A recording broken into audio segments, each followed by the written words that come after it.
Tener que aprender a manejar estas máquinas también. Como han cambiado un poco la actualización, pero vamos a ver pues, que no haya dificultades. Ok, Recording in progress. vamos a hacer, si están viendo bien, empezamos, ok. Vamos a hacerlo de manera tranquila, ¿no? No a veces corriendo como lo hago normalmente, ¿no? Pero acá hay dos cosas que es importante con respecto a los marcadores hepáticos. ¿No es cierto? Tenemos unas causas que puede ser el tipo de hepatocelular y la mayoría de casos que conocemos nosotros son las hepatitis, ¿cierto? Dentro de eso también tenemos el hepatitis tipo alcohólica, ¿no? Que también es algo, tiene que ver con la situación, prácticamente como decir, ¿no? Parenquimal.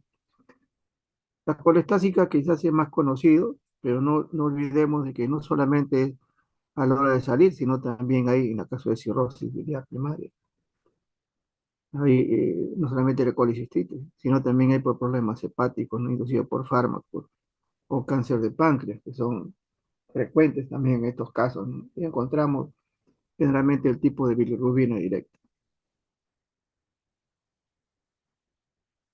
Los valores sí tenemos que conocerlos, no es una, eh, diría, ¿no? ¿Cómo diríamos? Una imposición, ¿no? Sino el hecho de que hay necesidad de hacerlo, ¿cierto? Eso es algo que está de más decirlo.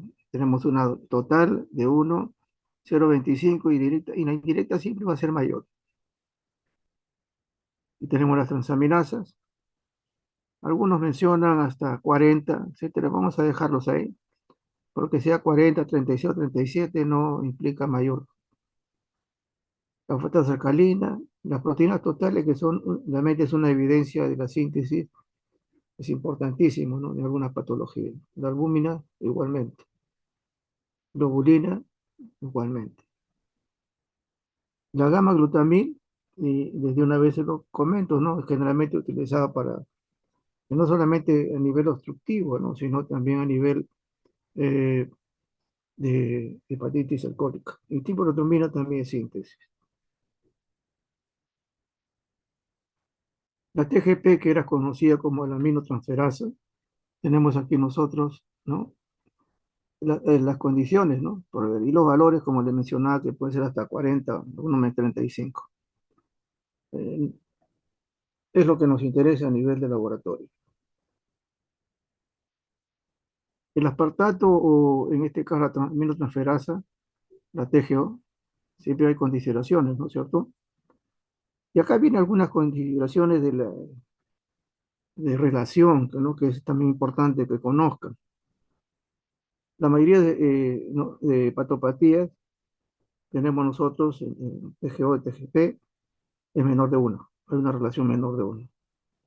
Estos elementos de manejo lo han hecho los clínicos, no nosotros, ¿no?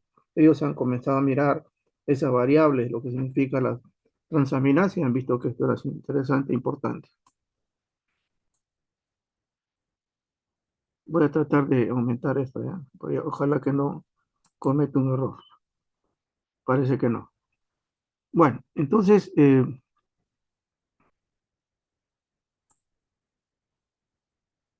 está mejor. Ok. También tenemos que cuando es un mayor de uno, estamos hablando de hepatitis alcohólica. Hay una relación primaria, ¿no? No solamente esto es relación a las transaminasas.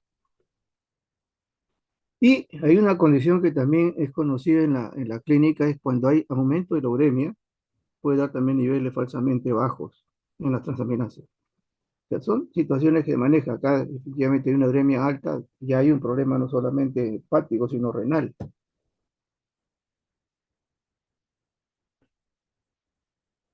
La tercera condición de la gama, definitivamente dice, ¿no? Es un marcador de colestasis, es más sensible que la, pero aumenta a nivel alcohólico. Es por eso que se utiliza mucho esta relación, también de las transaminasas con la gamma-glutamina. Pero el mayor marcador, mejor que la fosfatasa alcalina en la colestasis, es el, en este caso gamma-glutamina. Y acá vemos algunas condiciones también, ¿no? Que pueden significar también un aumento, ¿no? No solamente a nivel patológico propiamente, tanto de infarto, diabetes, sino también por medicamentos, o sea, como un problema tóxico en las pacientes.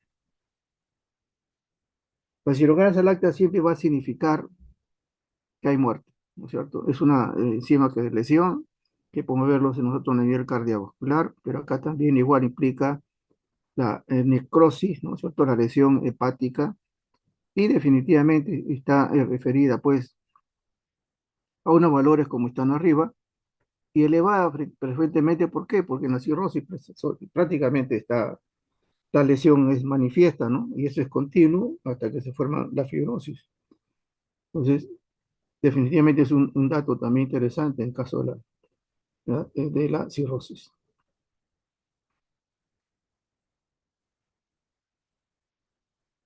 Y si hay algún compromiso mayor, en este caso hepático, también la hepatitis también es parte de eso, ¿no? Recuerden que también hay cronicidad o hay también fulminante, ¿no? Entonces, se observan cuando hay este tipo de patología, lo que va a haber una lesión mayor y la deshidrogenasa ayuda a comprender esa lesión, ¿ok? Es el desarrollo de esa lesión.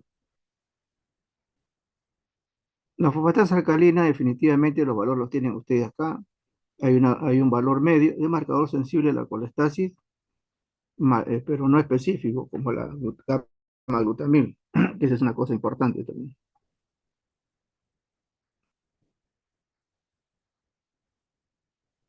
Y acá mencionando algo, ¿no es cierto? Cuando está relacionado a la gama, la fosfatasa generalmente tiene que ser hepático.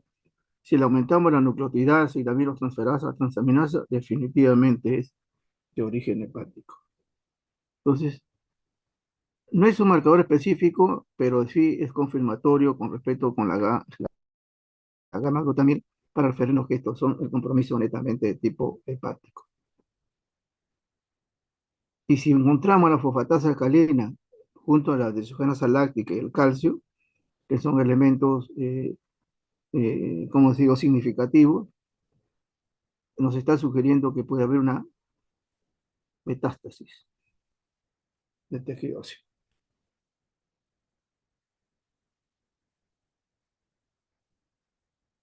Pensar de que la fosfatasa también tiene un nivel también elevado en caso también del embarazo, ¿no? Pero lo que nos importa a nosotros es justamente la parte obstructiva. Y vemos también algunos niveles, ¿no? Algunas patologías. No está acá. La albúmina es síntesis. O sea, si hay una patología muy evidente con respecto a la síntesis, es la cirrosis, ¿cierto? La albúmina está baja, pues no hay funcionamiento. Entonces la síntesis baja. Entonces ahí vemos nosotros, por esa razón que habla de la citis, aparte de la hepatitis, ¿no? Pero generalmente, eh, cuando hay este compromiso de la citis, porque hay cirrosis o necrosis hepatocelular, va a estar comprendido en la disminución, ¿no es cierto?, a nivel bajo de la albúmina.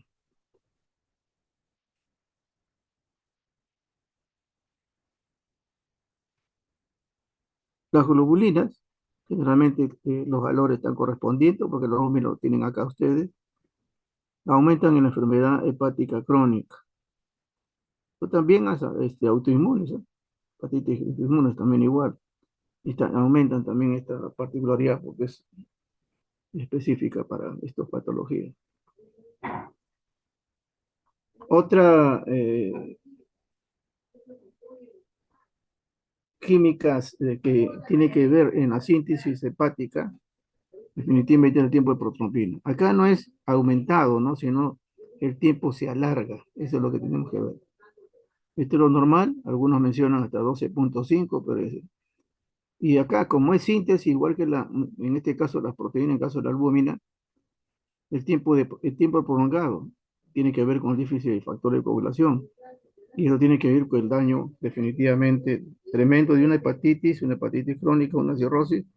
El tiempo se prolonga. Nos hemos encontrado en pacientes que no se coagulaba.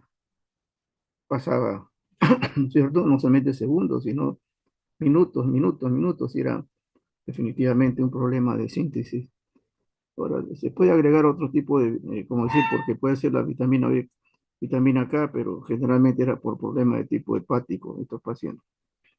Entonces, si falta ello, no solamente es la protrombina, ¿no? Porque no solamente se forma en el hígado, sino también los otros elementos. Pero para el diagnóstico propiamente hepático de síntesis es el tiempo de protrombina. La bilirrubina tiene que ver con la función de excreción, entonces es un buen excretor. Y ya conocidos, tenemos acá los componentes de la bilirrubina. La ictericia aparece de 2 a 3 miligramos, ¿no es cierto?, al comienzo para que aparezca, y parece acoluria o acolia. O sea, ¿por qué? Porque hay un aumento de la vitamina de bilirrubina directa. Acá tenemos nosotros ya los componentes, y acá hay unas cosas nada más para un poco aturdirnos, se puede ser, ¿no? Dice, cuando la bilirrubina directa está alta, tiene que ver esta patología. Generalmente hepatitis viral y drogas, también obstructiva, cabeza de páncreas o color de litiasis, ¿no? Que son los componentes. Si es indirecta, necesariamente tiene que ser hemolítica. Tenemos el primer frecuencia es, ¿no? Hemólisis hemolítica no recién nacido, hemolítica en este caso, hasta puede ser hasta post-transfusión, etcétera. O hay algún componente también de tipo genético, ¿no? Estas reacciones transfusionales, el hemólisis recién nacido y enfermedad, ¿no es cierto? Hemolítica recién nacida y hemoglobinopatía. Esa es la indirecta. Y cuando son mixtas, definitivamente tienen que haber consideraciones, ¿no? Y eso ya con respecto a la clínica, pues ni otros componentes, hepatitis, colangitis o metástasis. Pero estas dos, tanto la directa como la indirecta, son prácticamente nos hace. Y esto no quiere decir que solamente hagamos eso, ¿no? O sea, hay que hacer la ecografía, que es importante para poder determinar que no sea algún componente extraño, ¿no? De las pruebas, definitivamente, ya hemos mencionado esto, daño hepático agudo, pero acá es importante, ¿no? Las pruebas funcionales, que ya definitivamente muy poco, por lo menos nosotros nunca hemos usado esto, ¿no? En otros lugares ya está definitivamente un poco yéndose no diría el olvido, ¿no? Pero dejándose de hacer por lo engorroso que puede ser las pruebas. ¿Cuál es la importancia de los problemas hepáticos? Y algo que yo le mencionaba mis grupos era que muchas veces los internos van, no es una novedad, ¿no? Que ustedes sepan que cuando ustedes están ya haciendo el internado, el médico los va a mandar. Eso no es una realidad, ¿no? Diciendo, van a pídete diagnóstico de la hepatitis, ¿no? Y van muchas veces, no saben qué marcadores, porque ahora las tablas de solicitud de los exámenes ya no son tan fáciles, ¿no? Antes podíamos decir antígeno australiano, ahora ya se dice antígeno en superficie. Y el diagnóstico tiene que darse en este caso, ¿no? Pensamos en la hepatitis B. En la actualidad, el diagnóstico, y esto ya se está utilizando, antes era solamente antígeno en superficie, que lo ven ustedes acá, o antígeno australiano, ¿no es cierto? Y ya con eso, ¿no? Se hacía el diagnóstico años atrás. Actualmente, por el suceso de banco de sangre, los problemas de transfusión, ya se solicita ya a nivel rutinario el antígeno en superficie y el anticore. Este puede desaparecer, pero este no. Entonces, uno ya se da cuenta de que estos dos tienen que marcar para hacer el diagnóstico de una hepatitis B. Antígeno australiano o superficie y el anticore. ¿Qué pasa si yo pido hepatitis A? Y acá viene la respuesta, ¿no? ¿Qué debo marcar? Anticuerpos IgM anti-hepatitis B, hepatitis A. Que generalmente esto es el diagnóstico inmediato porque la M siempre está diagnosticando lo agudo. Pero hay médicos que piden las dos, ¿no es cierto? Porque a veces no hay una evidencia, entonces tenemos que resaltar esa situación. Entonces le piden anticuerpos IgG anti-hepatitis A. Este dura años. Significa que la parte inmunológica también está presente. ¿Ok? Entonces, ya tenemos dos componentes en la cual, ¿cómo se solicita? Un poco nos complica ahora la hepatitis C, que son lo más frecuente que se utiliza. Puede haber otros, ¿no? Otras hepatitis. Y la hepatitis C también se pone anticuerpos, en este caso, antihepatitis C, ¿no es cierto? Hepatitis C, que puede ser por ELISA o en este caso, reacción en cadena de la polimerasa, o sea, molecular, ¿no es cierto? Entonces, anticuerpo antihepatitis C, eso es lo que se pide, ¿no es cierto? Y el resto ya son técnicas que nosotros manejamos. Si fuera un delta, que un poco hemos diagnosticado, quizás en otro hospital grande sí, se pide el antígeno de la hepatitis delta, ¿no? Todo esto se hace, en la mayoría del caso, por métodos biológicos, ¿no? Lo que llama la reacción en cadena de la polimerasa. Es quizás un poco más complicado, ¿no? Pero, nuevamente, antígeno de superficie, anticore, anti, anticuerpos, ¿no? IgG o IgM, y anticuerpo contra en este caso con la hepatitis C. Un marcador tumoral conocido, alfa-fetoproteína. Entonces, esto quizás se menciona, ¿no? Que los valores normales son así, pero cuando tenemos 500, ¿no? 500, en este caso, nanogramos por mililitro, y es un diagnóstico, ¿no? Porque esta cantidad rebasa definitivamente, es más de 10 a 50 veces, ¿no? Y tenemos que sacar las consideraciones. Ya hemos visto también nosotros a nivel de esto, también a nivel ginecológico. Y eso también a veces es una situación que tiene que manejarse a nivel ya ecográfico, imaginología clínica. Otra sustancia que también ayuda a manejar que hay una situación hepática es el amoníaco. Y nosotros sabemos que hay una relación, ¿no? Eh, Tanto hepática como a nivel neurológico, ¿no? Entonces, esto también ayuda a referir que también hay un componente en la cual no se está metabolizando o haciendo ¿no? Sí, la metabolización del amoníaco en aguria, entonces sube, también hay problema en este caso. Entonces, evalúa el metabolismo, el progreso de la hepatopatía, es grave y es una respuesta también si el tratamiento es efectivo.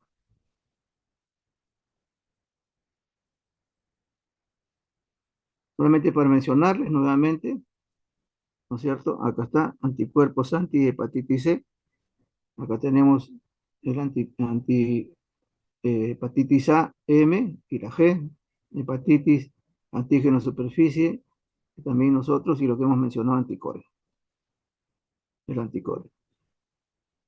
Y acá está abajito, ¿cierto? El anticore.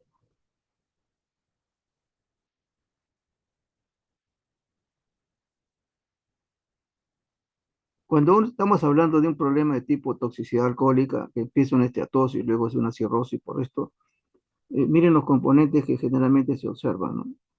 No,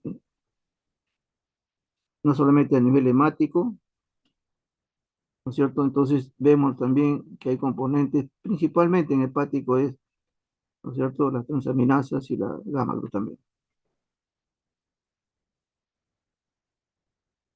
En esto sí se ve una variedad ¿no? De hepatitis, generalmente crónica, y generalmente la complicación más allá en todas estas es la cirrosis y hepatocarcinoma. Si es cirrosis, tenemos componentes de síntesis, acidogenasa, etcétera, y en caso de hepatocarcinoma, la fosfetoproteína. Y otros elementos también autoinmunes, ¿no? Es importante tener hepatitis C que es frecuente. Y esto es lo que mencionaba, por último, en este caso, ¿no? En la cirrosis tenemos nosotros que todas estas componentes, ¿no? Tenemos ya unos sistemas de etología, pero tenemos que ver esto, ¿no es cierto? Hemos visto que la albúmina baja, síntesis, la gamma-glutamil también que tiene un paso de antígeno en circulación, también tiene componente gamma. Pancitopenia que no hemos visto, igual que la anemia, nos interesa ahorita las dos cosas, las que proteínas, hay elevación de transaminasa, fosfatasa alcalina, pero sí se sabe que la gamma también está ahí componente, ¿no? Pero hay elevación de agua. Hay hiponatremia, hipocalemia, etcétera. Principalmente, acá sería la síntesis, ¿no es cierto? Y de tiempo de protrombina, que ahorita por ahí no lo veo. Colesterol también, síntesis.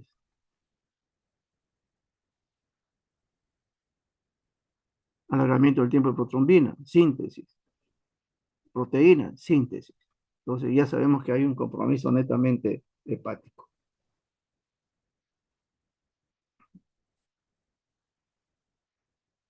¿Qué es lo importante de las enfermedades neurológicas? Definitivamente el líquido cefalorraquídeo. En la actualidad, entre el 60 y 70% hace diagnóstico ahorita por líquido cefalorraquídeo, no excluyendo de otras pruebas, ¿no? Pero es lo que frecuentemente utilizan eso, para ver enfermedades neurodegenerativas, infecciosas, etcétera. Entonces, eso es lo que se utiliza. Entonces, lo primero que ven ustedes, y eso siempre lo he remarcado a mis alumnos, es esto, ¿no? El color. Ustedes ven el color, ya tienen una presunción de diagnóstica. Si usted ve un color claro, como dice acá, cristal de roca, están pensando que probablemente sea un cuadro, entre comillas, ¿no? Puede ser viral, entre comillas, puede ser viral, o definitivamente no hay un compromiso mayor ahí, de tipo infeccioso, etcétera. Si es un color que vamos a ver acá ya rojo, que ahorita vamos a verlo, ya nos implica, pero el color es algo que ustedes van a ver. Eso no se niega. El pH generalmente es 7.3 y la densidad es 1006 a 1007. Y esto de acá, le digo, se puede hacer hasta con una cinta reactiva, sin necesidad de tener un componente también que se utiliza otro sistema, ¿no? Glóbulos rojos no debe haber, hematíes hasta 5. Le digo, glóbulos rojos no, sino leucocitos hasta 5. Y generalmente son mononucleares, ¿ok? Glóbulos rojos no puede haber. Y luego tenemos componentes de lo que es las proteínas, etcétera, que generalmente es lo que más piden los médicos para ver alguna alteración. Proteínas que aumentan, o sea, mayor de 40, 60, 70, 80. Sí estamos hablando de un compromiso no solamente eh, traumatológico, sino necesariamente de tipo infeccioso, inflamatorio. Y la otra que piden frecuentemente es la glucosa. Ustedes tienen ahí de 40 a 80 más o menos, y los consume tanto de una hemorragia o ACV, etcétera, o una bacteria, gérmenes, cualquiera sea, la glucosa baja. Entonces, los médicos siempre piden citoquímico, qué tipo de célula, y del citoquímico siempre piden porque recuerden que el líquido raquídeo son pruebas de emergencia.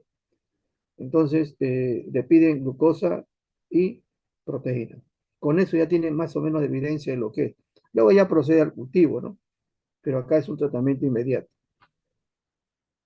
La deshidrogenasa láctea, la gamma, el sodio, etcétera, son elementos que igualmente se tienen que utilizar. Pero lo que he mencionado es lo frecuente. Y el color es responsabilidad de ustedes. ¿Hay indicaciones? Definitivamente.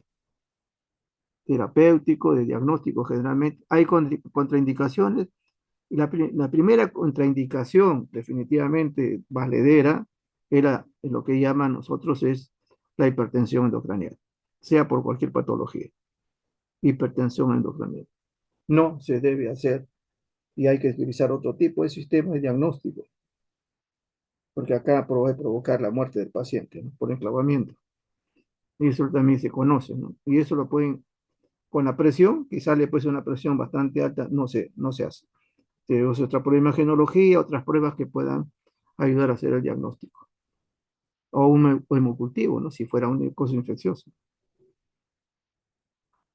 Ahí viene el color, yo le he mencionado. El cristal de roca, y a veces lo confunden, no me dice color opalescente, no es el color. El color es como hemos visto la orina, ¿no? Cristal de roca, incoloro, es normal.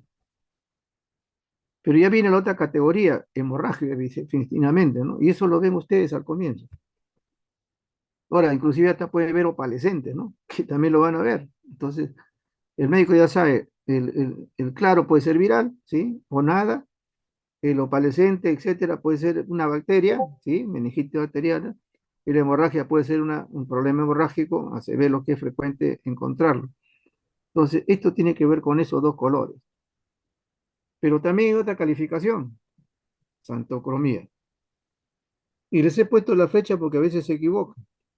La santocromía tiene que ver con el tipo de color, ya no hemorrágico, sino mire cómo está transparente, ¿no? Rosadito, medio amarillento, y acá pues un naranja puede ser. Esto de acá se le hace santocromía. ¿Y por qué sucede santocromía? Mucho tiene que ver con la sangre que ya tiene tiempo, ¿no? Tiempo, no es inmediato una hemorragia.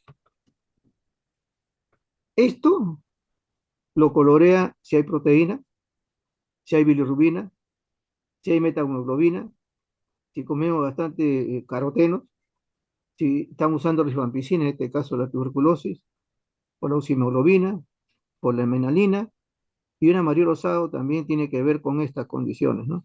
Hematomas, sudorales, meningitis, meningitis crónica, neurominomas, pero que ya tiene su tiempo pasado, ¿no es cierto? Lo ven. Y vemos nosotros acá, es lo que he mencionado también, ¿no? Todos son hemorragias antiguas. Este da el color. También se lo pide el médico, ¿no? Para poder decir, confirmar, sí, esto es una hemorragia que ha tenido, ha empezado en la antigüedad, etcétera. Entonces hay tiempo para que pueda manejarse eso. En el aspecto, definitivamente es transparente y limpio, cristal de roca color.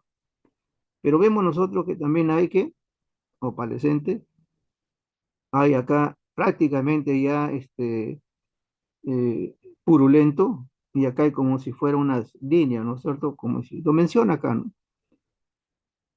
Lo opalescente significa que es turbio y medio lechoso, ¿no? Total.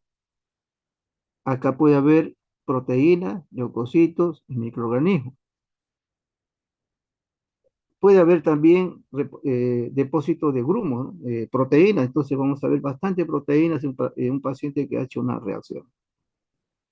También podemos ver nosotros, como le mencionaba, ya un color, una purulenta, ¿no? Eso ya es un diagnóstico. Pero cuando vemos tela de araña, a pesar que puede ser también componente opalescente y así, generalmente estamos hablando de tuberculosis. Y acá vemos nosotros algunas consideraciones de las causas, ¿no? Mencionaba, ¿no es cierto? La glucosa es normal, pero baja en estos componentes. Entonces, en todo lo que significa hipoglicemia, la meningitis bacteriana está por arriba, ¿ok? Fungi y también las hemorragias subaranoideas. Ahora dice, ¿por qué baja en este caso la glucosa? Porque las células comen glucosa. Entonces, todo tipo de meningitis, y generalmente la viral es un poco el consumo, pero la mayoría de esto, la glucosa es baja. Y vemos nosotros algunas consideraciones también, ¿no? ¿Qué pasa si hemos encontrado a veces unas historias en la glucosa está alta, pacientes diabéticos?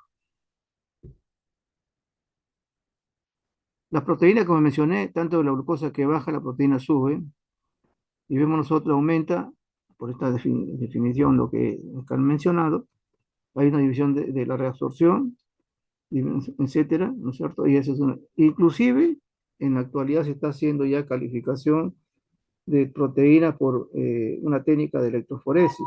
¿Y por qué razón? Quieren determinar que la inmunoglobulina que está aumentada acá es netamente intratecal, no de fuera. Proteínas aumentan, como les decía, en trauma y frecuentemente en todas las meningitis. En la viral también aumenta, pero es poco.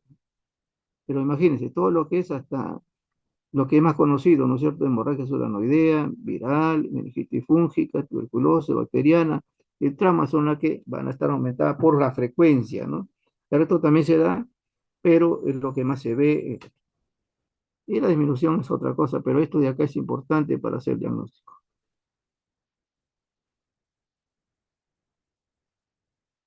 Como mencionaba, ¿qué nos interesa en este caso las globulinas que se hace? Pues también se hace como PCR, ¿no? Son papeles de celulosa, Y lo que mencionan ellos son esto, ¿no? Bandas oligoclonales en la región de gamma. Esto nos está diciendo que esto es producción intratecal. Y podemos verlo nosotros en enfermedades de todo tipo, ¿no? Hasta diabetes, ¿no? ¿Se dan cuenta? Entonces, hay información intratecal, bandas oligoclonales. Los cloruros, vemos también nosotros que disminuye igual, ¿no? O sea, tenemos esta cantidad que puede ser en mil equivalentes o miligramos, y también igual en todo lo que significa mayormente los meningitis bacterianos. Igual el lactato, ¿no es cierto? Aparte de todas estas manifestaciones que vemos nosotros, tenemos que ver que también hay meningitis tipo fúngica, el lactato, infartos cerebrales, encefalopatía hepática, encefalopatía mitocondrial, leucemias, etcétera, eso es lo que se menciona. Y esto es lo que se tiene que, definitivamente, esta es la deshidrogenasa láctica, por supuesto, ¿no? Tiene que ser también, bueno, en otros lugares toman toda una variedad, ¿no?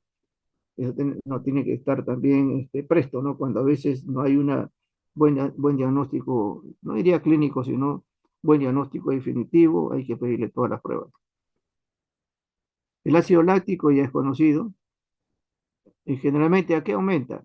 En todo lo que son meningitis bacterianas o fúngicas, eleva el ácido láctico. Y la ADA, test de ADA, que normalmente se nos pide cuando hay sospecha de tuberculosis, y es una cosa que quizás podemos aquí un poco mencionar, ¿no? Eh, hay unos cuadritos que estoy a veces enseñando a los alumnos, ¿no? ¿Y cuál es el diagnóstico? Quizás ahorita vamos a verlo, si no yo lo repito. Pero ustedes de ADE para no son específicos, pero sí aumenta en caso de la tuberculosis neurológica en ese caso. Igualmente, la lisozima aumenta también la meningitis tipo bacteriana. Por acá viene un asunto, ¿no? Y acá lo he tenido que resumir abajo. Cuando llamamos, como lo llamamos nosotros pleocitosis, estamos hablando de cantidad, ¿no es cierto? Hay bastante células. Cuando ustedes vean, miren, aquí tienen ustedes un lactato, una glucosa, proteína elevada, glucosa baja, y vemos nosotros células, en este caso, como si fuera polimorfos nucleares, pero si ven los ojos, lo he hecho muy pequeño, pero ustedes lo tienen ya en la teoría, hay eosinofilia, eosinófilos abundantes. Cuando vemos nosotros esto en el líquido cefalorraquídeo, después de una coloración de Wright, ¿no es cierto? ¿Qué vemos? Vemos eosinófilos. Pues tenemos que estar sospechando que esto puede ser por parásitos o por hongos. ¿Ok? Si vemos nosotros, en este caso, mononucleares, generalmente mononucleares pensando en linfocitos, mi idea, por eso justamente los médicos quieren ver los colores, ¿no? Y ver el directo, en este caso. A veces nos piden GRAM, ¿cierto? Ya y otros procesos que también les voy a comentar. ¿Qué sucede? Estamos pensando ya el médico de que sea viral. No se puede descartar, ¿no es cierto? También tuberculosis, generalmente son dos, esclerosis múltiple o micótica. Generalmente las dos frecuentes que se ven, viral y tuberculosis. Ya, ese es un diagnóstico y el médico dice que es mononucleares, ya con toda la sospecha clínica es tuberculosis. Y tenemos polimorfos nucleares, amigos y por haber, en cantidad, ¿no es cierto? No es como los eosinófilos, polimorfos nucleares. ¿Qué estamos pensando? Que siempre va a ser una meningitis de tipo aguda y bacteriana. Dos casos. Y esto sí lo han hecho por ya diagnóstico repetido, ¿no? Aunque en caso de nosotros no hacemos cada rato punción, pues, ¿no? Entonces, ¿qué sucede? Al inicio de la tuberculosis, meningitis tuberculosa o viral, aparecen esto, como una respuesta, pues, ¿no? Pero luego aparecen ya, en definitiva, los mononucleares. Entonces, patognomónico esto, La polimosis nuclear es meningitis bacteriana.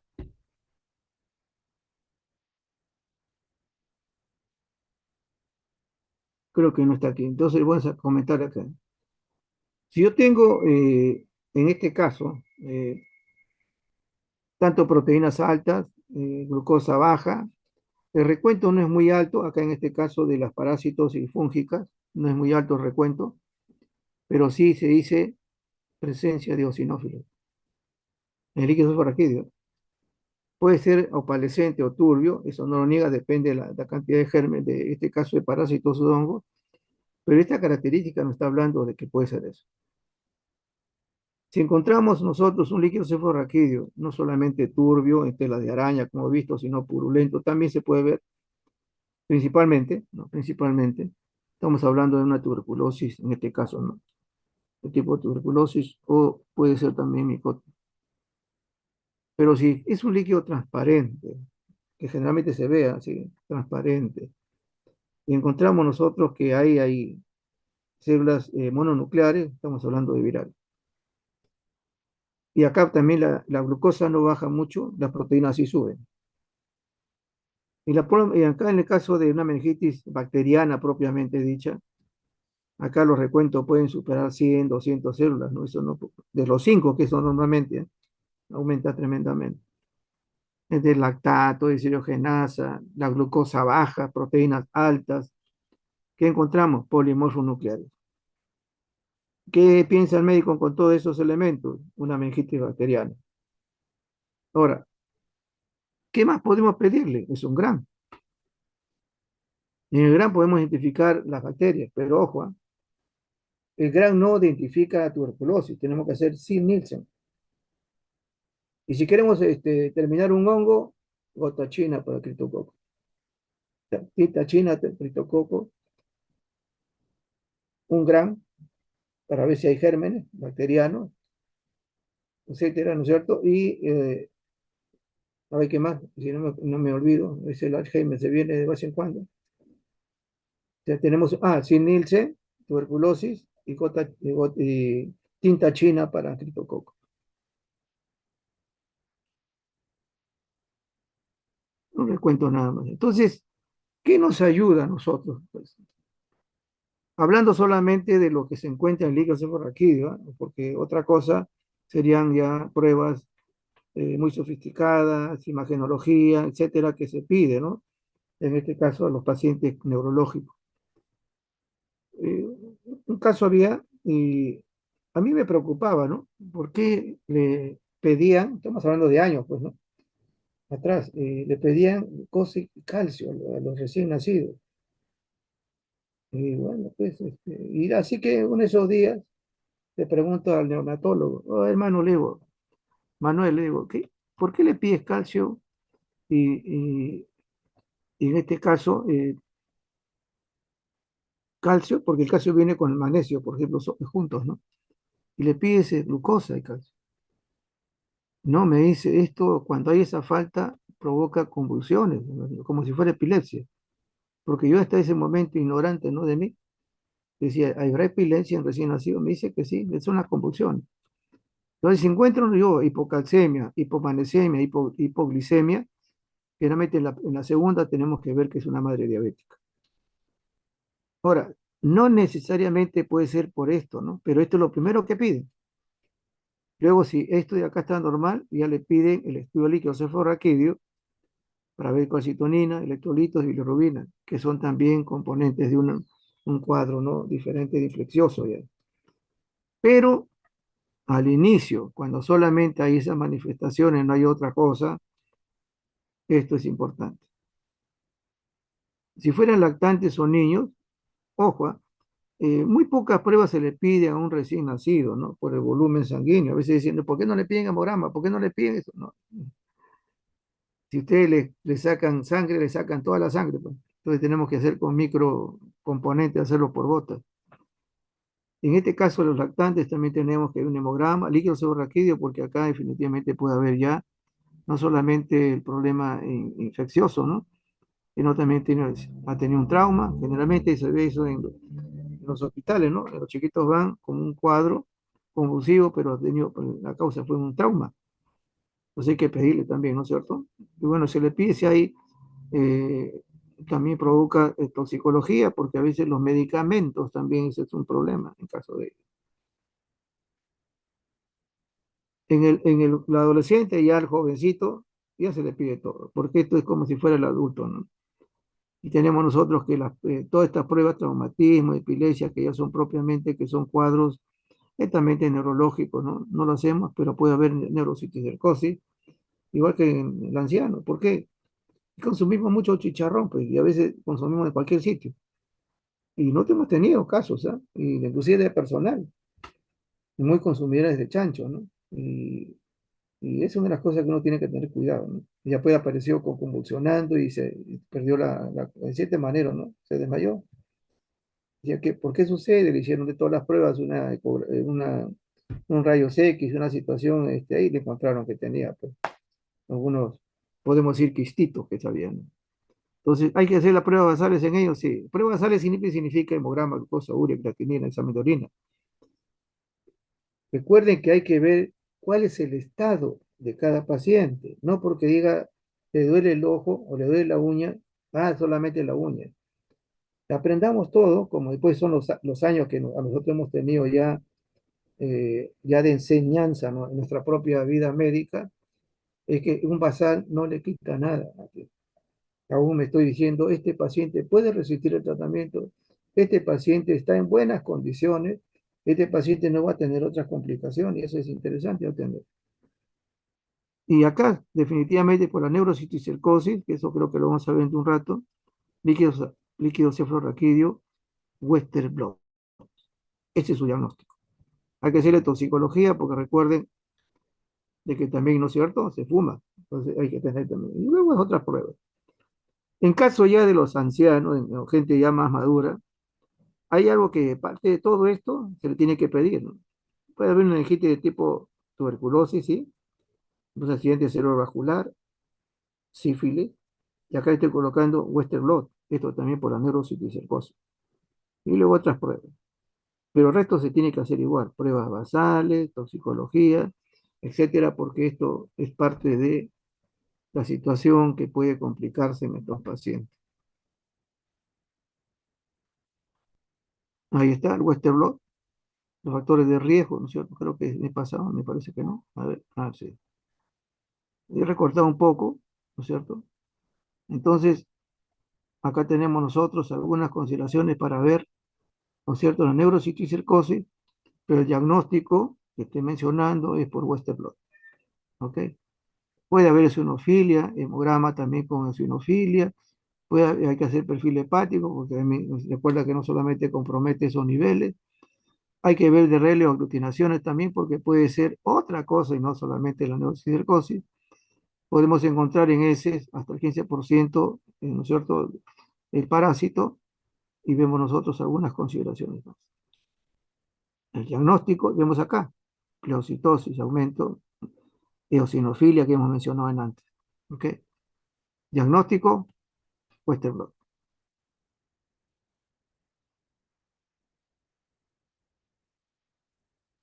Este es Parkinson. De todas las pruebas que ese, no hay ninguna prueba diagnóstica, ¿no? Esa es una de las cosas que, porque eso se pide, ¿no? Todo lo que haya. Porque tiene que ver con todos estos factores que ustedes ven acá, ¿no? Ambientales, tóxicos, medicamentos, etcétera, alimentación, etcétera, que pueden desencadenar este cuadro. Pero siempre hay un compromiso propiamente. Algunos dicen que ya es un compromiso de tipo genético, pero igual, ¿no? Exosomas, biopsia, metamieloide, tau, esto es lo que se utiliza también más en el Alzheimer que acá, pero igual los componentes que el líquido cefalorraquídeo puede haber, ¿no? Igual que acá. La sinucleína, el líquido cefalorraquídeo, y lo que ahora se está viendo es el receptor GPR77 de superficie en las neuronas. Y estos fragmentos aparecen altos en el líquido cefalorraquídeo. Entonces, está en trabajo que en estos pacientes con Parkinson están apareciendo en una cantidad respetable. Entonces, esto es la novedad. Como digo, se está trabajando porque no hay un diagnóstico definitivo. Y luego se puede pedir todo esto, ¿no? Está el cromosoma, etcétera, pero la sinucleína, el tau, que generalmente lo que más el beta amiloide, pero estos son neurológicos, ¿no? Hay que verlo. Esto no es laboratorio, ¿cierto? Esta es imagen, pero el tau sí, sinucleína también, y el receptor, que generalmente se ve en el licocefalorraquídeo. ¿Qué hay con el Alzheimer? El Alzheimer también es otra situación que hace poco eh, me comentaba de una paciente, ¿no? Como esto lo estamos repitiendo, pues, ¿no? Ya por lo menos tenemos que conocer algo, ¿no? Si no, ¿qué pasaría? Y me dice, hay un anciano, me dice, que ya no se acuerda de esto, no se acuerda del otro, y a veces está perdido. Recuerden que el anciano, como su profesor, a veces no absorbe las vitaminas, a veces no están los productos necesarios. Y cuando uno se vuelve loco y jala a los alumnos, así en general, hay que ponerle vitamina B12. ¿Ok? No, no es cierto, ¿no? Ya. Entonces, esto es lo que sucede en estos pacientes de Alzheimer. La vitamina B12 es en primer lugar, porque se sabe cuando hay una disminución, hay problema de qué? Psiquiátrico.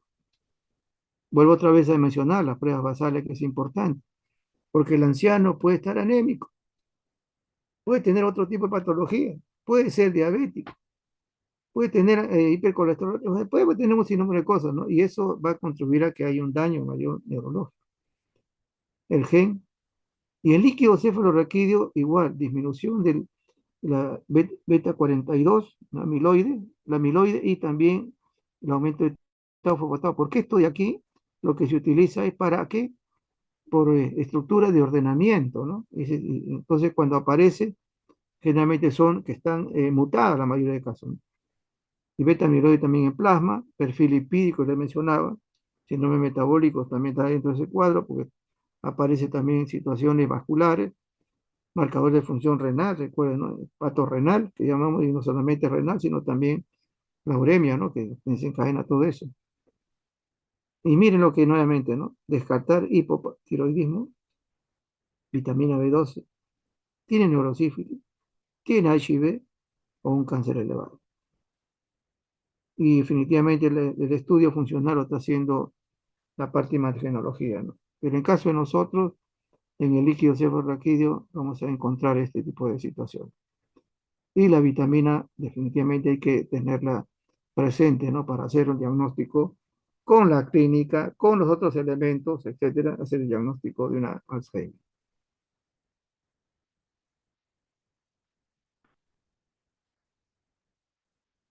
En estos accidentes cerebrovascular definitivamente causan, ¿no? Que son conocidas, ¿no?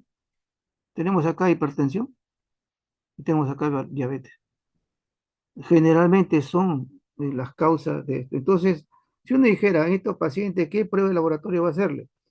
Hay que hacerle, pues, glucosa, ¿no es cierto? Hasta lípidos podría pedirle porque es un síndrome metabólico, pero igual, ¿no? Y controlar su presión. Pero entonces ya tengo una prueba que puede ayudarnos, aparte de la imagenología, aparte ¿cómo se llama? De la punción también, que algunas veces se hace.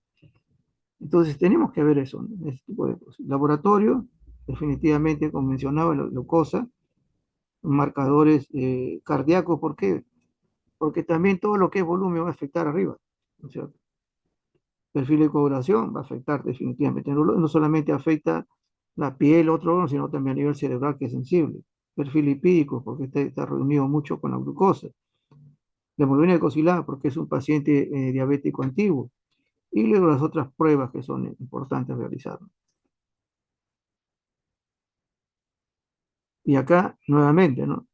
Si hay consideración del líquido cefalorraquídeo, no debe haber hipertensión, sino eso está contraindicado. Entonces tenemos que utilizar otro tipo de elementos clínicos, radiológicos y algunos componentes también de sospecha de la etiología.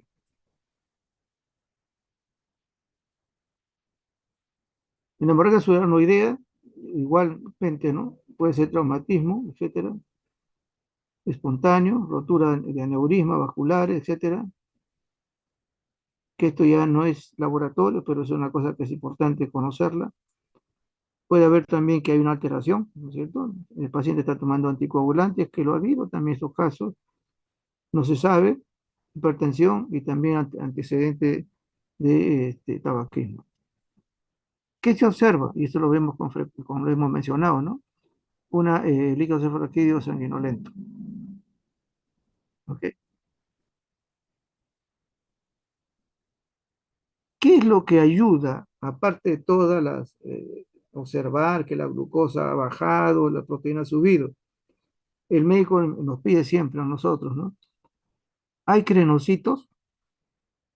Sí, entonces ya sabe que es una hemorragia subaracnoidea. Porque esto aparece cuando ya pasó un tiempo. Recuerde que cuando es agudo, generalmente no van el paciente. Ya cuando ahí el proceso se ha instalado y tiene las molestias, ¿no? Generalmente alguna situación motora, etcétera, sensitiva, etcétera, ¿no? Entonces el médico sabe qué es esto. Entonces se nos pide el color, glucosa, etcétera. No encontramos gérmenes, es una cosa, ¿no es cierto? No encontramos gérmenes. Sí hay hematíes en líquido subarráquido, y le digo, hay presencia de crenocito, doctor. Ah, ya, suficiente. Entonces, dos cosas que son importantes tenerla presente. Los crenocitos son hematíes deformados, por si acaso. No estamos hablando de otra patología, estamos hablando de patología neurológica. En el TEC también tenemos nosotros algunas situaciones que ya son netamente imagenología, etcétera, clínica, ¿no? Pero, ¿cuándo actúa el laboratorio? En estos casos del TEC, cuando hay complicaciones sépticas. ¿Por qué? Porque si hay una fractura, ¿no? En este nivel del cráneo, y hay, ¿no es cierto? Prácticamente hay rotura y colección aquí, etcétera. Como acá está abierta, entonces puede haber, o sea, compromiso no solamente de los huesos, sino también de las meninges. Entonces ahí vienen nosotros a hacer las, ¿cómo se le dice, no? La evaluación, ¿no? Generalmente pacientes, ¿no? Que han tenido estas lesiones, muchas veces son los ancianos, ¿no? Que se han caído. Hemograma, grupo sanguíneo, porque estos pacientes van a entrar. Recuerden que una de las cosas que parece, ¿no? Poco anecdótica, que cuando uno tiene un golpe, una ruptura, una lesión a nivel del cuero cabelludo, sangra bastante. Y ahora, siendo estas personas en un compromiso de edad también, ¿por qué se le pide? Porque esto entra como si fuera una cirugía, ¿no es cierto? Tiempo de sangría, tiempo de protrombina, eh, si hay reactante de fase aguda, en este caso proteína C reactiva, ¿no? Que es importante tenerla, glicemia, o sea, todo como si fuera un proceso definitivamente ya. Y los otros elementos, en este caso el cultivo, preferentemente el higosoforraquídeo y de la herida, para ver si no hay un compromiso mayor. Entonces, en las complicaciones es donde nosotros intervenimos. Fíjate la meningitis, ¿no es cierto? Acá tenemos lo que es conocido, pero generalmente recuerden, ¿no? Eh, si fuera realmente recién nacido, se hace lo mínimo, pero si se pide un líquido raquídeo, se le ve un gran, se le ve todo, y generalmente tenemos nosotros algunas frecuencias, un neumococo, listeria, estreptococo, grupo B, Escherichia coli, son los frecuentes, por lo menos en nuestro medio. Y nuevamente, a la cabeza va a estar los neumococos. Igual, pruebas basales, en líquido raquídeo vamos a ver que es bacteriana, primeramente puede ser viral, micótica, tuberculosis, el color nos va a ayudar a nosotros, la glucosa y proteína nos va a ayudar a nosotros, el GRAM nos va a ayudar a nosotros, bacteriana, tuberculosis sin Nielsen, o examen directo de tinta china para que toque. Lógicamente hay que entrar a esto, ¿no? Ahora, si a veces no es posible hacer esto, lo que hace el médico es pedirle hemocultivo. Solamente una cosa interesante, ¿no? La meba de vía libre ya se conoce, ya ha habido casos en nuestro medio, entonces esto hay que tenerlo presente también. Y generalmente hay un antecedente, ¿no? Está bañado en un sitio, un río, un charco, etcétera, y ahí viene la consecuencia. No necesita de un ser humano para vivir, por eso que son amebas de vida libre. definitivamente mucho de esto. Dice, hasta al final puedo mencionar una de ellas, ¿no? La negleria. Dice, la prueba de inflagelación ayuda. Es una prueba propiamente técnica, ¿no? Y vemos acá, se le hace que es como si fuera, ¿no? Flagelado, así, en términos para, ¿no? Determinar esto y se le hace marcar con fluorescencia y se observa. Bueno, son ¿qué cosa utiliza prueba acá en líquido cefalorraquídeo? Aparte de todas las cosas que podemos manejar, porque recuerde, también va a provocar un célula, ¿no es cierto? O sea, el consumo, el aumento de las proteínas, consumo de glucosa, y podemos nosotros también, un GRAN también puede ayudarnos, un directo también puede ayudarnos, pero también la prueba de inflagelación. En la orina vemos nosotros una variedad tremenda de cosas. No sé por qué ha salido esta orina, pero bueno, el color, ya les he dicho, el color es importante porque ustedes van a verlo eso de un comienzo. Color, amarillo claro. Si es citrino, o sea, un amarillo más oscuro, concentrado. Si es ámbar, o sea, casi se parece mucho a la Coca-Cola, hepatitis. Rojo, hematuria. Verdoso, pseudomonas. Y eso lo vemos nosotros en pacientes de UCI. El aspecto de ser transparente, si es ligeramente turbio a turbio, ya les he mencionado que tiene que ver con la presencia de células y proteínas, cilindros, gérmenes, todo así. Esto ayuda mucho a mirarlo de un comienzo. Puede haber gérmenes sin leucocitos también, eso lo hemos visto. Vamos a ver, un pH, ¿no es cierto? El valor exacto en problema tubular, la densidad. Una de las cosas interesantes aquí es que cuando usted encuentra una densidad baja, menos de 10, y si hacen una segunda evaluación menos de 10, ese es tubular. Además de pedir otras pruebas, ¿no? De dilución, de concentración, y no hay porque son pruebas que no son fáciles de hacer, es muy engorrosa, entonces la densidad ayuda mucho en este momento. Entonces, lo podemos ver nosotros ahí, hay unas consideraciones, ¿no? Las proteínas normalmente están ausentes o son pocas, ¿no? Es decir, son vestigios, pero cuando hay una presencia de proteínas ya estamos teniendo que pensar que puede ser ya un compromiso renal. Cetona puede estar ausente, aumenta. Y la cetona, realmente el cuerpo, o cetona aquí, no solamente puede ser por diabetes, igual he mencionado que también las embarazadas gestantes pueden tenerlo, por la alimentación, que no solamente es glucosa, recién nacido. Hay glucosa, también tiene un valor, ¿no es cierto?, de inteles, y también nos hace diagnosticar que no solamente aumenta en la diabetes, sino diabetes gestacional, depende de la gestante, glucosuria renal también igual, y no hay otra presencia, ¿no? Bilirrubina debe estar ausente, pero si hay, estamos hablando hablar de que puede ser ocasionado por otro tipo de patología. Nitritos, no debe haber la positividad, no está hablando que hay una bacteriuria. Los leucocitos, debe haber hasta, y esto es bien, ¿no? Algunos mencionan hasta 5, otros ponen hasta 10 leucocitos por campo. Más allá estamos pensando ya que es una leucocituria evidente. Y el sedimento podemos ver, ¿no es cierto? Estos son la química. El sedimento podemos leucocitos, acá tiene que ser menor de 5, gérmenes escasos en negativo, patológicos, si hay leucocituria, lo digo, hematuria, gérmenes, cristales, cilindros y otros. Entonces, ese es lo que tenemos que captar nosotros con respecto a lo que es la orina. Creatinina, marcador de la función renal. ¿Ok? Ahí nos quedamos.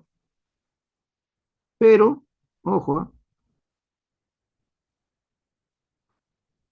hay una componente de reducción en este nivel, ¿no es cierto?, de la para su reducción de masa, y la síntesis también se utiliza en otros lugares, pero es un marcador de la función renal. La urea, tenemos valores normales, pero no es un marcador útil en la función. El boom se está utilizando un poco más con respecto a eso, ¿no? Entonces los valores tenemos de referencia. Entonces, ahí podemos nosotros manejar eso, ¿no? Si el boom está alto, si el boom está bajo, etcétera, nos va a ayudar también a hacer las consideraciones del caso, ¿cierto? Entonces acá ya hay cuando el boom pasa de los niveles, en este caso de 20, tenemos un problema perrenal. Si es de 20 a 7, tenemos un problema de tipo renal o normal y renal propiamente dicho, ¿no? Es menor.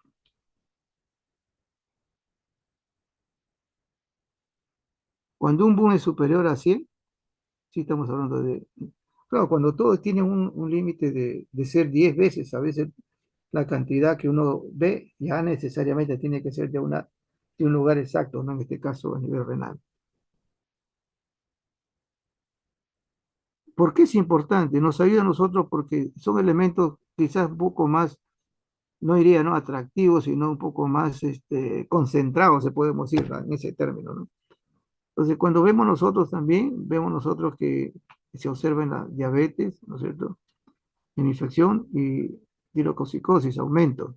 Hay un aumento por catabolismo y todo esto.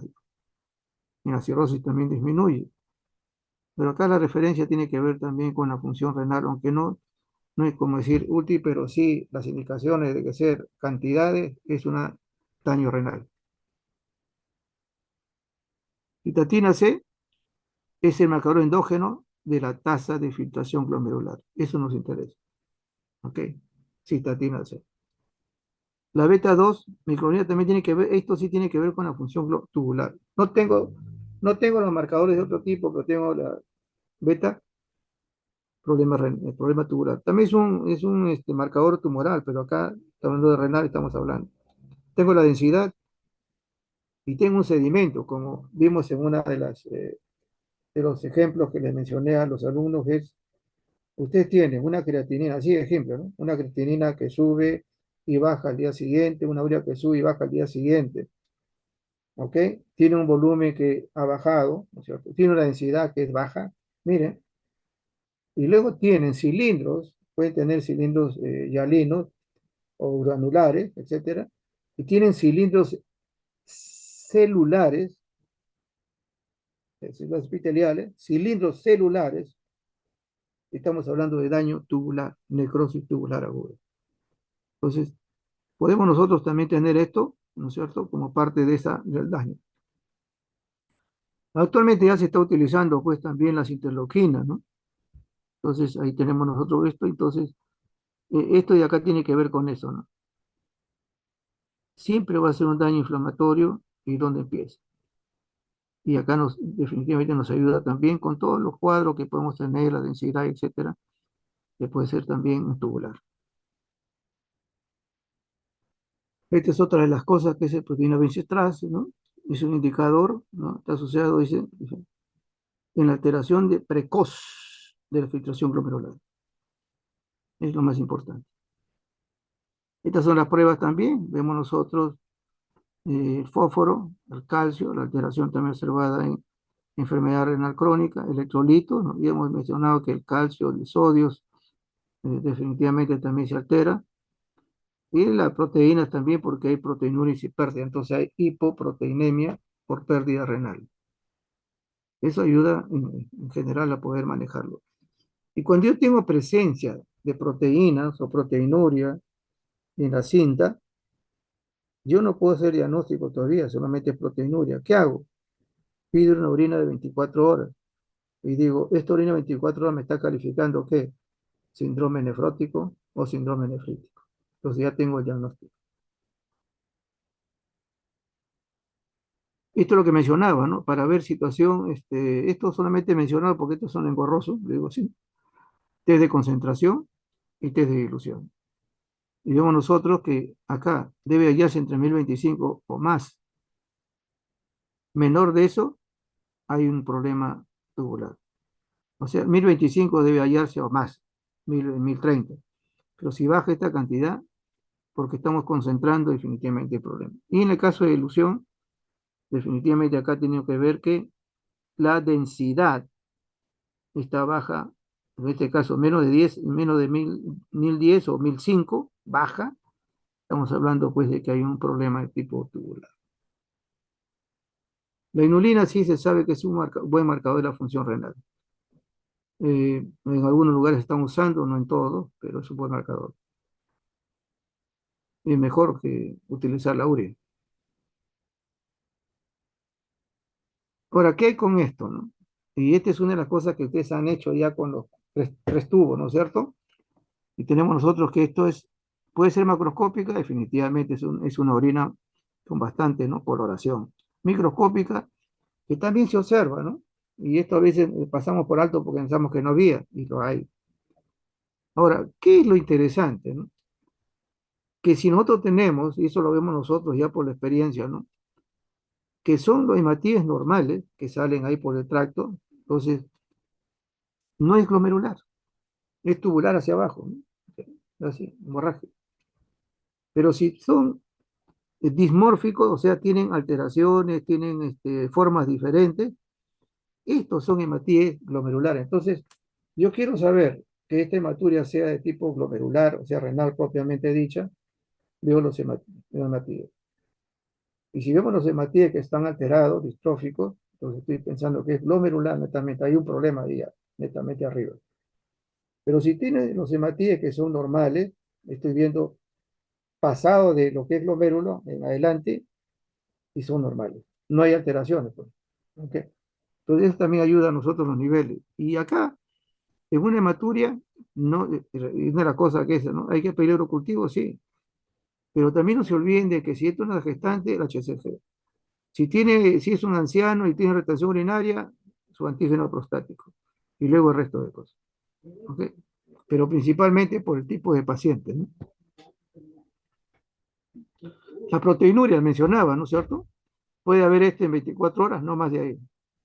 Albuminuria también tenemos esta cantidad, no más de ahí. Pero acá viene. La proteinuria glomerular es porque predominan las albúminas. Y acá vemos nosotros, ¿no? Si fuera proteinuria tipo tubular, proteína de bajo peso molecular, es mencionado en antes, ¿no es cierto? La beta, la lisozima, y descartar que no tenga las proteínas de Benzellón, caso de sea tubular. Y acá le mencioné en antes, ¿no? O sea, lo que es el riesgo nefrótico o nefrítico, definitivamente. Ahora, ¿qué pasa si yo quiero evaluar un paciente? Y eso lo hacen los nefrólogos, ¿no es cierto?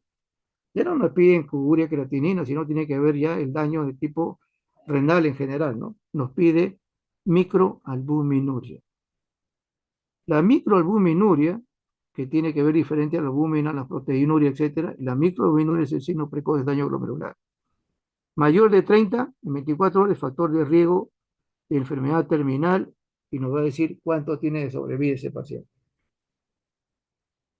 Uno es saber si es síndrome nefrótico o nefrítico. Otro es si es una proteinuria realmente glomerular o tubular. La otra es valorar el daño definitivamente renal y eso lo ve con las microalbuminurias. Y nuevamente acá, le he marcado, ¿no? Clínicamente la aparición de cantidad significativa de proteinuria es un signo de enfermedad renal, pero todavía no tengo el diagnóstico. Hay que hacer proteinuria 24 horas.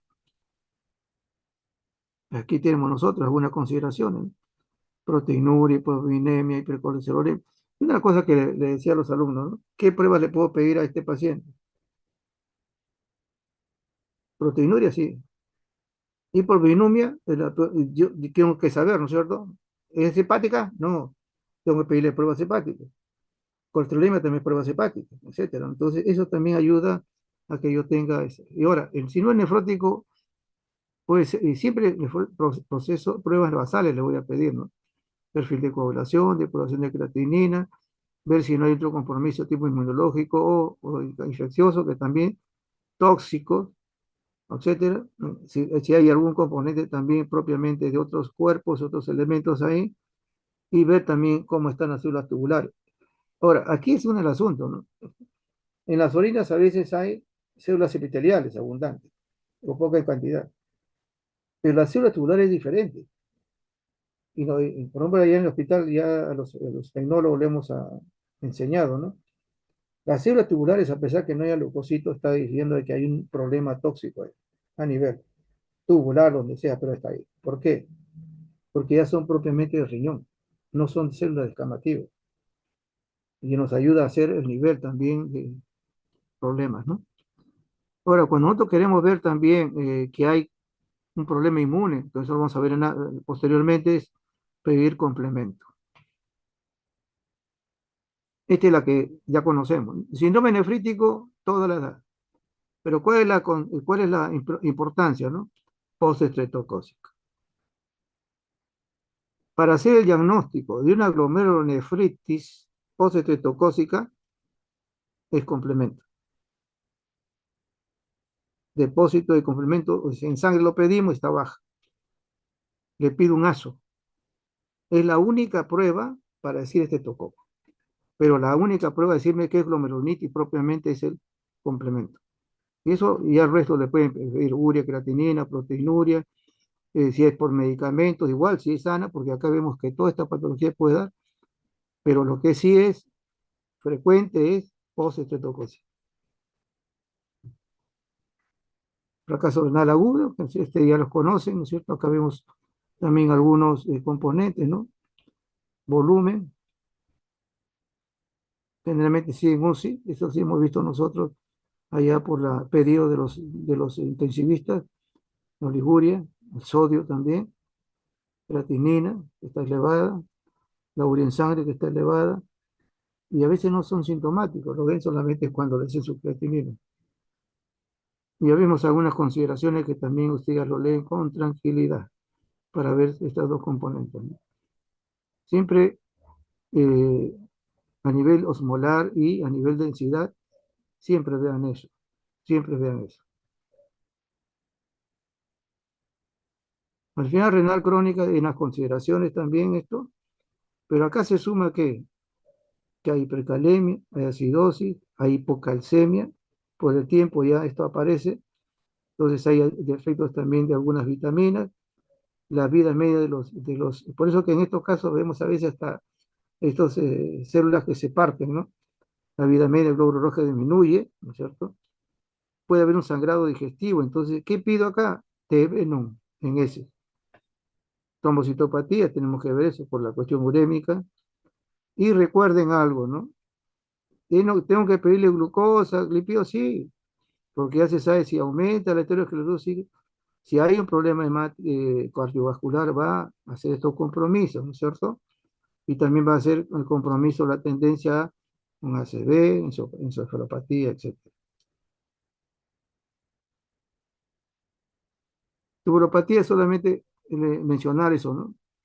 El manejo del calcio, el fósforo, magnesio, prevención ácido-base, la vitamina D, el compromiso del metabolismo óseo y también, recuerden, también son a nivel renal de la absorción de bicarbonato, eso que también son importantes.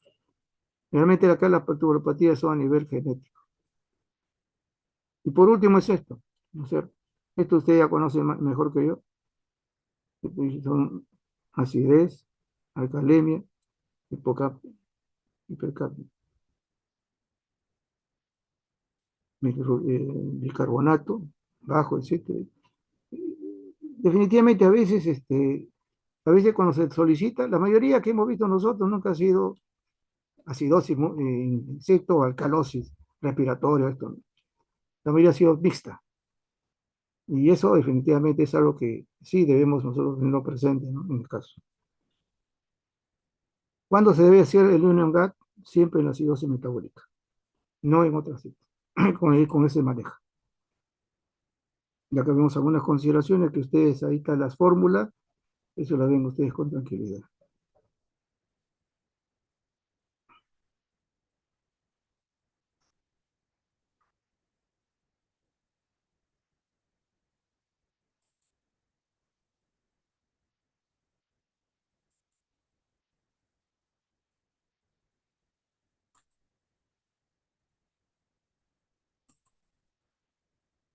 Y por último, algo que creo que es lo que es debemos tener presente siempre, ¿no? Los factores de riesgo coronario. Ahí están. Entonces, si yo tengo hipertensión, hay que controlar. Si tengo diabética, hay que ver su glucosa. Si tengo metabólico, hay que ver los lípidos, ¿no es cierto? Y luego el resto de cosas. Igual que la dislipidemia.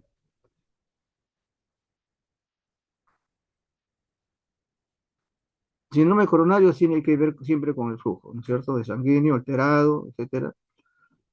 Y eso definitivamente hay que verlo también, ¿no? A nivel no solamente de laboratorio, que también lo vemos a través.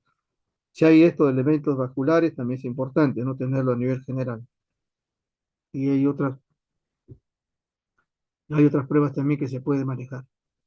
Ahora, aquí, por ejemplo, dice nopable, una de las cosas que les comentaba, ¿no? Está en la práctica de ustedes también, ¿no? Todavía no hay infarto, pero ya se sabe que hay un antecedente. No le van a pedir troponina, pues, ¿no?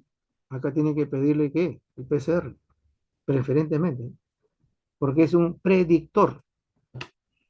Algunas veces también el hemograma y otras veces la interleuquina, el cuadro inflamatorio, pero no es un infarto todavía. Entonces, acá tenemos los marcadores de necrosis, ¿no es cierto? Protrombina, mioglobina y CKMB.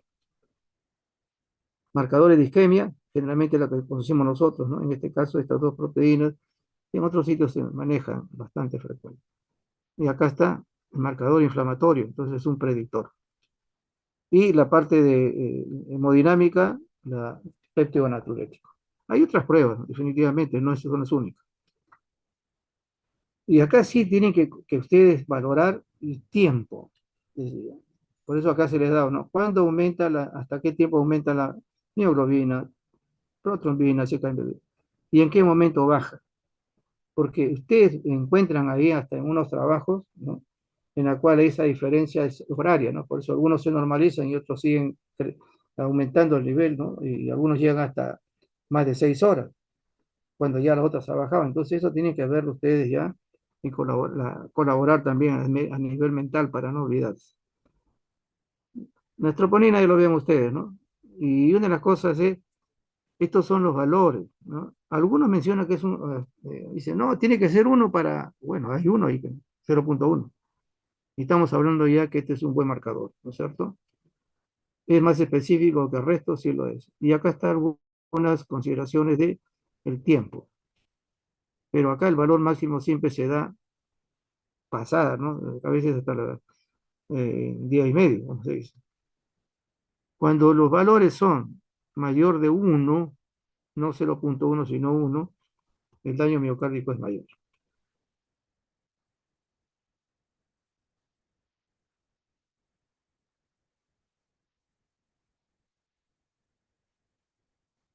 Una de las consideraciones es que cuando hay angina inestable, o sea que ya ha habido momentos de, ¿no es cierto?, en este caso de isquemia, y si aparece, estamos hablando pues de un mal pronóstico, que puede ser también desencadenante de un infarto propiamente mayor, de mayor gravedad. Pero ahora se está utilizando la troponina ultrasensible y está considerada ahorita un mejor, igual que la proteína, ¿no? La albúmina, ahora se produce microalbuminuria. Antes se pedía troponina, tanto a nivel T o I, ahora se utiliza la ultrasensible. Y esto ya nos permite a nosotros ver que definitivamente, ¿no? Puede haber ya un previo diagnóstico en una angina. Su aumento va a revelar pues que va a tener complicaciones mucho más graves el paciente. El CKMB, mencionen ustedes, acá algunos mencionan que las 3 horas también, ¿no? Pero eh, eso hay que verlo con tranquilidad. Y acá dice baja a las 4 horas, ¿no? ¿Ok? Por eso que tanto la mioglobina como esta se puede utilizar para reinfarto, porque tiene esa posibilidad. Acá por ejemplo dice, ¿no? En algunos casos también se tiene un fuerte valor predictivo negativo. ¿Qué significa eso? De modo que si a las 24 horas no se ve un aumento, no está hablando predictivo como el PCR, ¿eh? Sino acá negativo, ¿no es cierto? Si no sube, no hay infarto. Ese es el predictor negativo.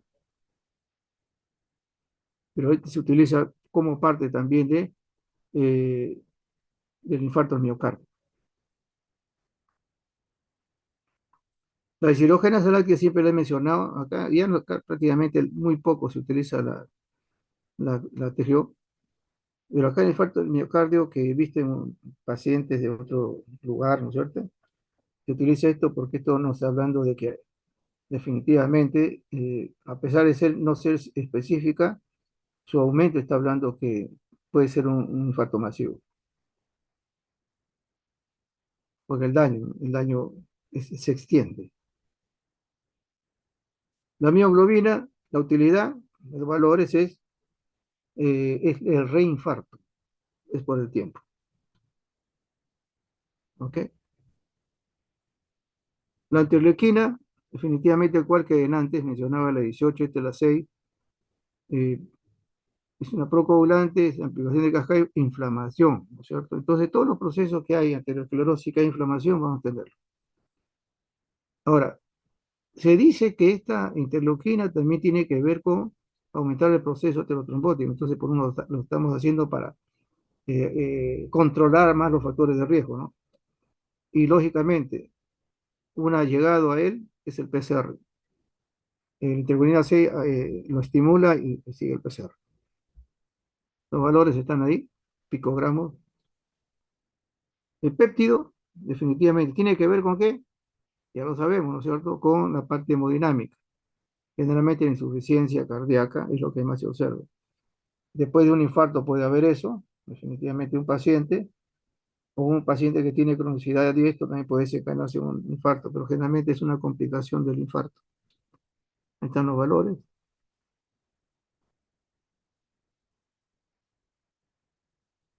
El PCR, lo mencioné, definitivamente está considerado como un proinflamatorio predictor. Ahí está, es lo que nos interesa a nosotros. Y esto tiene que ver definitivamente por la presencia pues, de un cuadro inflamatorio en el ateroma. Creo que hasta aquí nomás. Y este es lo último, la glucosa fosforilasa, que también está utilizándose, etcétera. Iniciada la isquemia, se puede utilizar esto. Regresa a los valores entre 1 y 2 días. Entonces, cuando está, en este caso, eh, hay, se corta ese flujo, ¿no? Vascular, en este caso, si coloca esto, entonces está viendo, ¿no? Hay un problema de isquemia miocárdica y hay que valorar a este paciente y controlar. Los microarray también se están utilizando en la actualidad. También es un predictor también de esto, pero en la actual ahí nomás dejamos con el PCR. Este también es otra tecnología, ¿no? Para poder realizar estos somas o microarray. Es otra tecnología. Aquí estamos, ¿no? ¿Qué pido cuando está presentándose todavía el ateroma? Yo vuelvo otra vez, ¿no es cierto? Un perfil lipídico, pues una glucosa, como parte de eso. Y ya cuando tenemos sospecha de que hay ese flujo, que no todavía no hay infarto, estamos hablando de un PCR predictor. Cuando hay infarto, las pruebas que usted conoce, si el paciente tiene un reinfarto, ya saben las pruebas que conocen ustedes. Y eso es importante tenerlo presente, ¿no? Y cuando van a hacer, aparte del electrocardiograma, estamos hablando de eso, ¿no? Y aparte en el control, los cardiólogos siempre, yo lo sé, bueno, dentro de eso tengo la amistad del hospital, su electro, a veces le piden troponina, pero más es electro, y puede pedir otro control de lípidos, que es importante. ¿Por qué? Porque también les comentaba, ¿no? En la UCI, cuando me estaban pidiendo para hacer perfil lipídico, yo les negaba, pues, ¿cómo este perfil lipídico es una prueba de emergencia? Hasta que también el doctor Guillén, que es un ignorante de eso, aprendió de que cuando hay compromiso de estos factores negativos, aumentan los cuadros de ateroma. Entonces ya se le da esa facilidad, ¿no? Al paciente. Entonces hay que hacerlo si la mente está cumpliendo, y la glucosa también está cumpliendo, ¿no es cierto? Para evitar ese tipo de cosas. Entonces ya ustedes tienen predictor, infarto, reinfarto y complemento del post. Eso es lo que tienen que hacer. Bueno, ya son situaciones ya académicas y punto. No se olviden los valores, ¿no es cierto? Los valores sí son importantes tenerlo presente y dentro de eso, ¿no?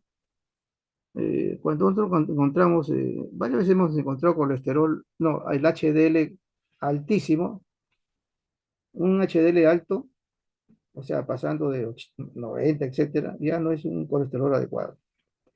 Y ahí tenemos que examinar si es que hay un compromiso de tipo familiar. Ok, ok, Hasta aquí nos quedamos, caballeros, colegas. Ya me cansé. Les agradezco su atención. Nos vemos mañana. Muchas gracias, doctor. Ok, buenas noches. Gracias, Gracias, doctor. Buenas doctor. noches. Gracias, doctor. Ujú. Hasta luego, doctor. Gracias, Gracias. doctor.